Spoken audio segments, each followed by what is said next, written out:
Mentak sengi ka khat nyau trik jong urempang kala long ka sengi ka basa jengken mau ha ka history jong ka kot ka khia jong ka West Khasi Hills District namar hadin prasnem kinti nadu balatei ya ka jaka jinghikai yakinas lala ban play mentak sengi da ukonrat ke sangma mentri rangba ka jilla hakini ka sengi ba play ya ka te ka jaka jinghikai yakinas lapnia ye ka jingelang da Dr. Amanwar director jong ka tanat ka kot ka khia ha ka jingadon lang jong uba Macmillan Bersat MLA ka thain ki he sarkar jong ka district ki doctor ki staff nurse jong ka Nongstoin civil hospital but ki student ki badang sha pentibit ha ka te ka jaka Hashwaban play ye ka te ka shlem jinghikai laplong ye ka jingelang ha ka balayo ye ka jingkren na MLA ka thain badru umitri rangba ka jilla khaddu e layo ban khap yo ribbon but play ru yo mau kurteng jong ka te ka jaka jinghikai.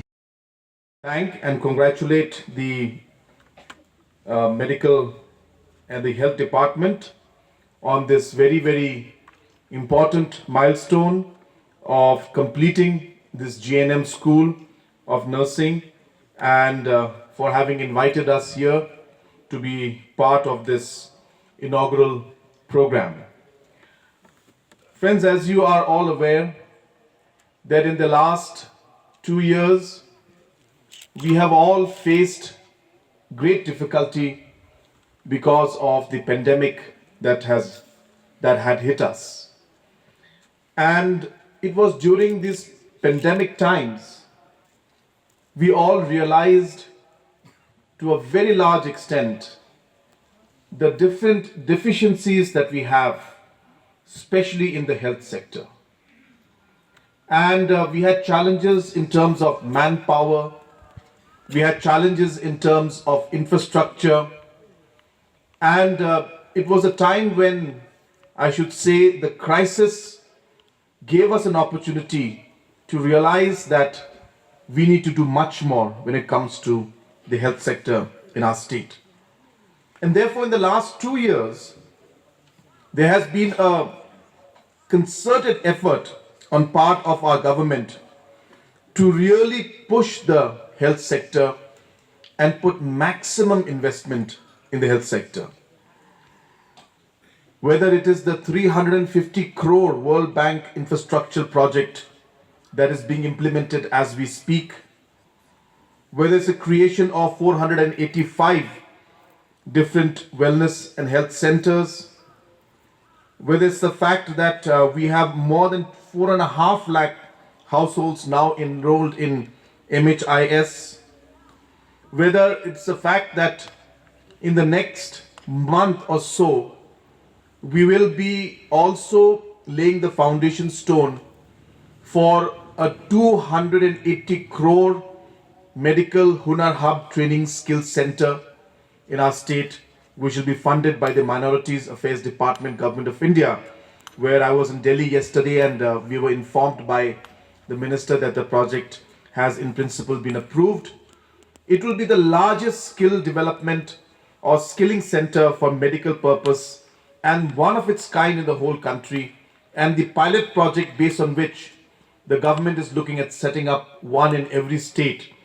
So that is a kind of push today that is being given to health services, and manpower requirement is very essential in this, and that is why this GNM School of Nursing in Nongstoin and the other 4 locations, which is in Mawphor, in East Khasi Hills and in South Khasi Hills, at a cost of 3 crore 37 lakhs, totaling 13.51 crores for the 4 centers, is a huge benefit and a huge push towards ensuring that we are able to close the gap in terms of the manpower deficiency that we have.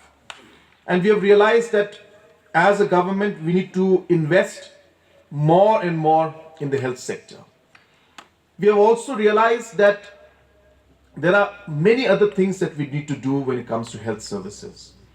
Apart from giving infrastructure investment, making sure that our sub-centers are able to provide that additional service to our people, the ANMs, the different ASHA workers or different nurses are able to provide that additional support to our citizens. That kind of a approach is what the government is looking at today, trying to ensure that the different 600 centers that we have throughout the state, how could we make them more efficient and more effective? We're trying to figure out how preventive steps can be taken to ensure that lifestyle diseases can be controlled. As we realize that the lifestyle diseases are the major causes of concern in today's world, so preventive measures need to be taken. And how can government ensure that our citizens start exercising more, start eating better, start checking up more regularly? These kind of preventive measures will ensure that we are able to at least reduce the cases of high risk and high ailment, and are able to identify the different ailments at an early stage so that treatment can be given. So it's important to have a more broad-based policy, which is what the government is doing now. We have a health policy that looks at all these aspects and ensures that areas of preventive practices can also be looked at. We're also realizing that 60 to 70% of the medical cases are primary cases. We have lesser tertiary, lesser secondary cases. Primary health center, but luckily the previous government has already approved for operation of that non-conjunct sub-center, but now the matter is still pending with the planning department, finance department. I hope that this also should be materialized within our time, because it is a genuine one, because nearly 40 to 50 villages surrounding that area are benefiting through that sub-center only. There's a kawipan, nga naman yung kapwa kapakalamit. Kanika, the particular program is highly technical in nature. We're dealing with the health. Ngiki bom, deki doctor, bom deki nurse, bom deki paramedical, ni deki leman, kaya kamanta. Kaya ka ba ay jingmut ki doctor, ka ba ay jingmut ki jinghikai, ni kain bet kata kalong ka betay. Ngingay bet ba, kaya ka ba advice ki doctor, hapakum ka ni ka jup, hapakum ka ni ka po, ni priyang ya kata.